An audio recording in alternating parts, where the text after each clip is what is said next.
L'AIBD doit être à la fois un hub aérien et un pôle d'opportunités économiques par les connexions qui le relient à nos territoires. Une ambition déterminée est un socle en diamant pour l'émergence d'un pays. Depuis 2014, le gouvernement met en œuvre le Plan Sénégal émergent, cadre de référence des politiques publiques impulsées par le chef de l'État, son Excellence Macky Sall. Un projet qui prévoit 7 moteurs de croissance pour l'économie sénégalaise à l'horizon 2035, dont le tourisme et les transports aériens. L'orientation majeure de ce dernier consiste à mettre en place un hub aérien et touristique de référence en Afrique de l'Ouest à travers un plan stratégique bien défini. Hub aérien et touristique 2021-2025. Une œuvre consensuelle et inclusive qui se définit comme une déclinaison du plan stratégique et opérationnel du ministère du Tourisme et des Transports aériens visant à renforcer la sécurité, la sûreté et le rayonnement du secteur pour une expérience voyageur optimale. En effet, l'objectif est de devenir le premier hub aérien de la sous-région ouest-africaine à l'horizon 2035.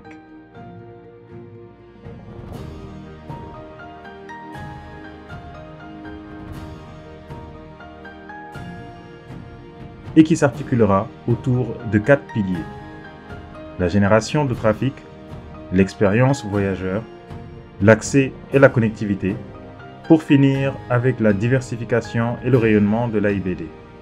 Cette ambition sera réalisée à travers un portefeuille de projets phares. Le programme de réhabilitation des aéroports du Sénégal, prévu en 2 phases.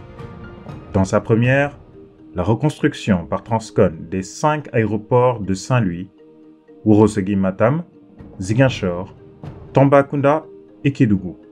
Le projet, piloté par la Direction des infrastructures aéroportuaires du ministère du Tourisme et des Transports aériens.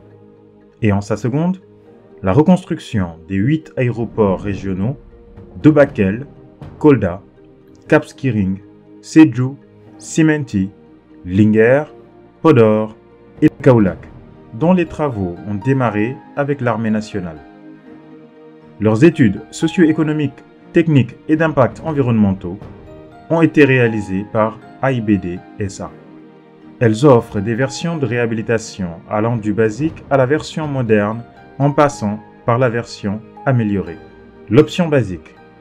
Elle consistera à maintenir les avions de référence et mettre aux normes les infrastructures existantes pour chaque aéroport tout en assurant le contrôle d'aérodrome et la disponibilité d'un ILS à l'aéroport international de Cap Skirring. L'option améliorée. Elle permettra de transformer des aérodromes en aéroports avec toutes les infrastructures redimensionnées en fonction des nouveaux avions de référence. Cap Skirring offrira les services de contrôle aérien et les autres aéroports seront en AFIS. L'option très améliorée. Elle sera similaire à la précédente, à la seule différence que le service de contrôle aérien sera fourni sur tous les 8 aéroports. Parmi les projets phares, on comptera aussi le renforcement de la sécurité et de la sûreté de l'espace aérien avec la mise en place d'un système de reconnaissance faciale et d'un système anti-explosif et anti-drogue dans les aéroports. L'accompagnement du développement de la compagnie aérienne Air Sénégal SA, le développement d'infrastructures héliportuaires, notamment la réalisation de l'héliport de Toubacouta, la connexion de l'AIBD avec les pôles touristiques, les centres urbains, les villages avoisinants et aéroports régionaux. La mise en place d'un système digitalisé de facilitation, l'implantation d'une centrale solaire de 20 MW, la construction d'un centre de maintenance aéronautique caractérisé par une zone avion d'une capacité de 18 800 m² pouvant contenir 2 avions de type A330 B777 ou 4 avions type A320 B737. Une zone bureau, atelier, magasin de stockage. Et enfin, une zone réservée à la formation continue. À ces projets s'ajoute la construction d'une nouvelle aérogare fret, d'une académie des métiers de l'aviation civile,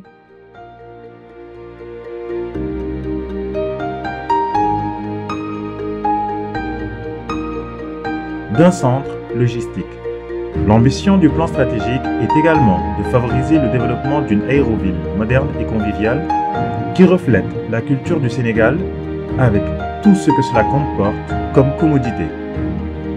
Des infrastructures hôtelières, des hôpitaux, lieux de culte, des restaurants, centres de loisirs, des centres commerciaux et bien d'autres aménagements.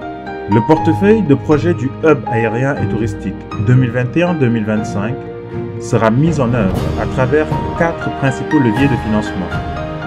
La redevance de développement des infrastructures aéroportuaires, le fonds de développement du Hub aérien et touristique, les partenariats publics-privés et le BCI pour les impenses et la sécurisation foncière.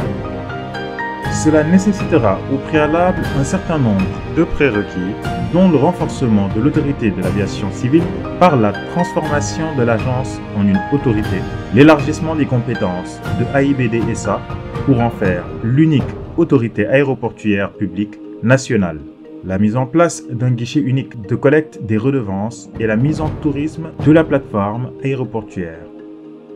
Un cadre de gouvernance comprenant 3 instances est mis en place pour organiser cette mise en œuvre.